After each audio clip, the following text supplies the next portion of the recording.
সেমাই দিয়ে খুবই মজার একটা রেসিপি বানিয়ে শেয়ার করব, যেটা একবার খেলে কিন্তু বারবার বানিয়ে খেতে ইচ্ছে করবে। একঘেয়েমি সেমাই রান্না কিন্তু অনেকেই পছন্দ করে না, তবে এভাবে একবার বাসায় বানিয়ে দেখবেন, আপনার বাসার সবাই খুবই পছন্দ করবে। চলুন মূল রেসিপিটা দেখে নেওয়া যাক। রেসিপির জন্য প্রথমে লাগবে ক্যারামেল। এর জন্য আমি হাফ কাপ চিনি আর 1 টেবিল চামচ পানি দিয়ে ক্যারামেল করে নিব। ক্যারামেলটা যেন পুড়ে না যায় সেদিকে খেয়াল রাখতে হবে। খুব সুন্দর একটা কালার যখন চলে আসবে ঠিক তখনই আমি একটা মোল্ডে ঢেলে নেব।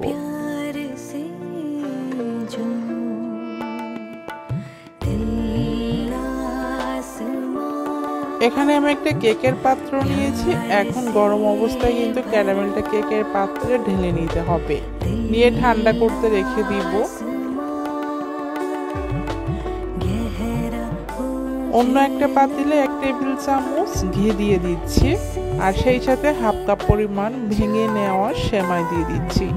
সেমাইটা এখন আমি ঘিয়ের মাঝে ভালোভাবে ভেজে নিব, এতে করে খুব সুন্দর একটা স্মেল বের হবে। চাইলে ডালডা বা তেল দিয়েও ভেজে নিতে পারবেন। এটা এখন নামিয়ে ফেলবো। বড় একটা পাত্রে 2টা ডিম ভেঙে নিয়েছি। এখন আমি হাফ কাপ পরিমাণ চিনি দিয়ে দিচ্ছি, সেই সাথে আগে থেকে জ্বালিয়ে ঠান্ডা করে নেওয়া লিকুইড দুধ দিয়ে দিচ্ছি 1.5 কাপ পরিমাণে। ফুল ক্রিম গুঁড়ো দুধ দিয়ে দিচ্ছি এখানে 4 কাপ পরিমাণে। স্বাদ মতো একটু লবণও দিয়ে দিব। এরপর আমি একটা হ্যান্ড বিটার দিয়ে এভাবে করে কিন্তু মিশিয়ে নিব। চাইলে কাঁটা চামচ দিয়েও এই কাজটা করে নিতে পারবেন। ফ্লেভারের জন্য এখানে আমি অরেঞ্জ এসেন্স দিয়ে দিচ্ছি হাফ চা চামচ পরিমাণে। চিনিটা ভালোভাবে মিশিয়ে নিয়েছি। এরপরে আমি বাদবাকি কাজটা করে নিচ্ছি। ক্যারামেলটা ঠান্ডা হয়ে গেছে। এরপরে এখানে আমি ঠান্ডা করে নেওয়া সেমাইও দিয়ে দিচ্ছি। এরপর দিয়ে দিব আমরা যে দুধের মিশ্রণটা রেডি করে রেখেছি সেটা। এরপর আমি একটা হাঁড়িতে পানি গরম করে নিয়েছি। পানির মাঝে আমি এখন পাত্রটা বসিয়ে একটা ঢাকনা দিয়ে ঢেকে রেখে দিচ্ছি। আপনারা যে পাত্রে বানাবেন তার যদি ঢাকনা থাকে ঢেকে এটা 25 মিনিটের জন্য রেখে দিবেন। অবশ্যই চুলার আঁচটা একদমই লোয়ে রেখে তারপর কিন্তু এটা রান্না করে নিতে হবে। 25 মিনিট পরে আমি ঢাকনাটা খুলে এখন চেক করে নিব এটা ঠিকঠাক হয়েছে কিনা। তো এটা কিন্তু পারফেক্ট ভাবে হয়ে গেছে। এখন আমি নামিয়ে ঠান্ডা করে এটা 1 ঘন্টার জন্য নরমাল ফ্রিজে রেখে দিব। ফ্রিজে রাখলে এটা খুব সুন্দরভাবে সেট হবে। এরপর আমি পাত্র থেকে বের করে নিয়েছি, আর দেখেন খুব সুন্দর একটা কালার এসেছে। আর এই ডেজার্টটা কিন্তু কোনো রকমের ভেঙে বা ফেটে যায়নি।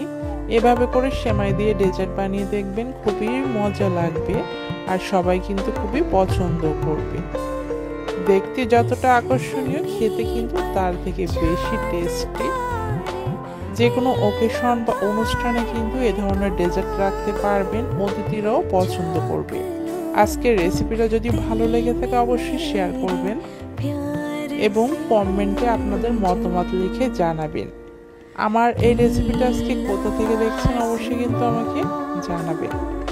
এটা এখন আমি কেটে শেয়ার করব। যেহেতু কাঁটা চামচ নিয়েছি, কাটতে কিন্তু একটু অসুবিধা হয়েছে। যদি আমি গোল চামচ নিতাম খুব সুন্দরভাবে কিন্তু কেটে নিতে পারতাম।